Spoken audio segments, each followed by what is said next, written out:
you know, it's a good character. It's interesting. You know, I mean, that's how politics is, man. Yeah. I mean, it's like you get behind. Just look at Ed Markey now. Like Ed Markey, who, like, shout out to Ed Markey. He's all about the Green New Deal, but it's only because his constituents are all like super progressive Green New Deal people, and they helped him get reelected.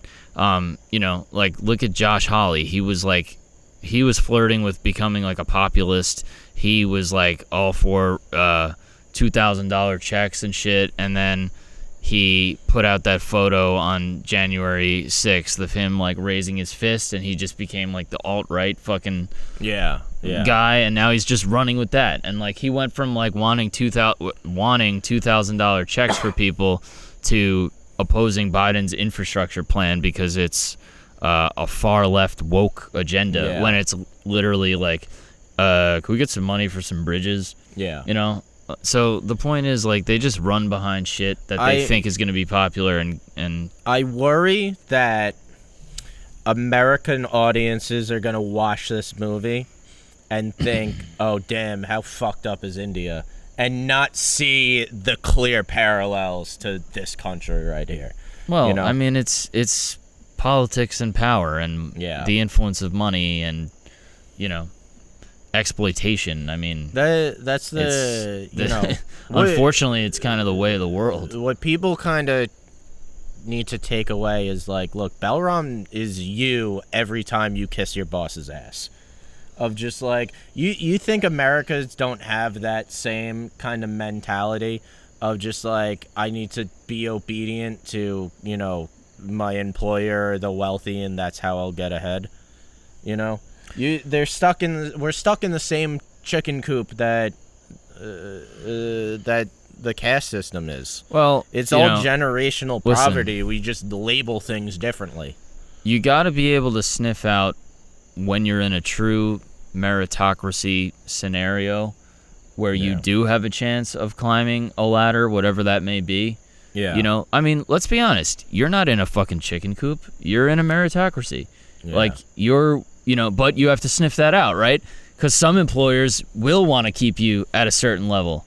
Right. But because of how good you do your job and how hard you work, you actually do, as evidence of your actual life, you do get better positions.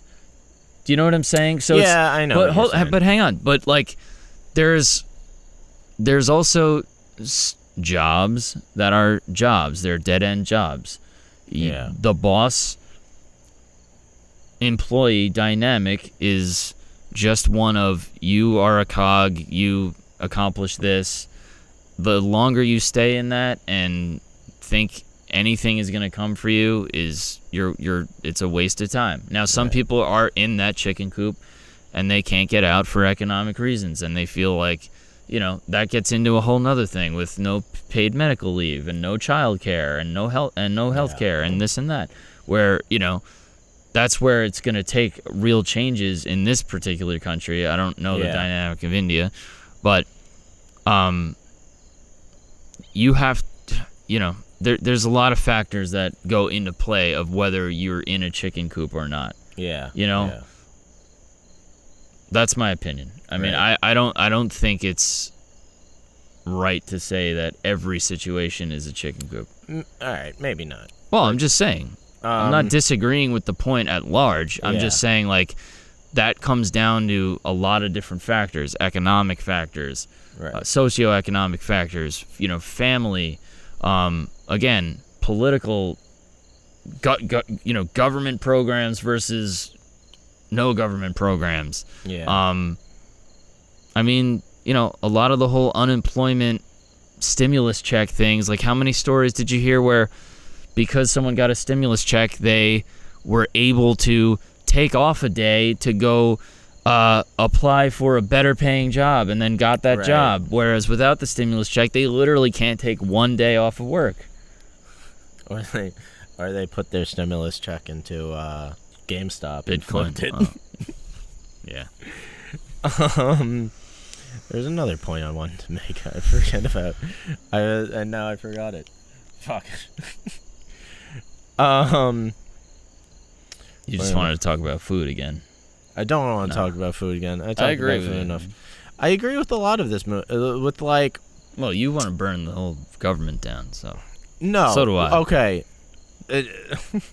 But you want to kill Jeff Bezos. A lot of people were making comparisons to like Parasite of this movie, which like. Well, I mean, do you have a driver and you have I can see that. But I feel like structurally, plot-wise, especially with like how it ends with a murder, but.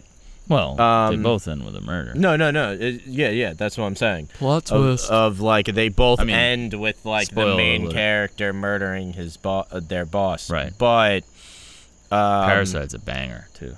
Well, they both murder their boss for kind of different reasons. You know, Balaram murders Ashok for like very financial reasons. You know, part of it is that you know. There's also revenge in it. Yeah, it's revenge. But it's a symbolic killing. Yeah, but there's a lot less of like Mr. Park murders, you know, his employer. It's kind of like built up and it's just like out of nowhere, and it's kind of like I feel like Parasite is a lot more about rage than this movie is. This movie is more about like kind of breaking out of the cycles that abuse you. You know, it's whether it's the caste system or just like whatever system we have in this country. Generational poverty is generational poverty, and it's. But you gotta ask, like, what is the big takeaway? Because again, he's a murderer. Yeah. And he takes advantage of people and fucks people over and kills the competition and bribes politicians. He's kind of became. Yes. He became. You know, he became Ashok at the end. He literally did become Ashok at the end because he takes Ashok's name. Yeah, exactly. But he's just like, yo, I'm from these streets. Yeah. Believe that. Like, he's like, yo, he's like, dude, kind of... if I kill your kid, I got you. Like, I'm gonna own that. I like that. Like, idea what is that? What is that? Well, I like that idea of he represents the new India, the new capitalist India, while Ashok and his family represented like the caste system India. He represents new capitalist India, and it's still he's a rich guy taking advantage of people. Like, yeah, maybe I don't know. Maybe the drivers are being paid better. I guess it's a murky ending. What I'm saying is it's a new system, but like it's still just rich dudes taking advantage of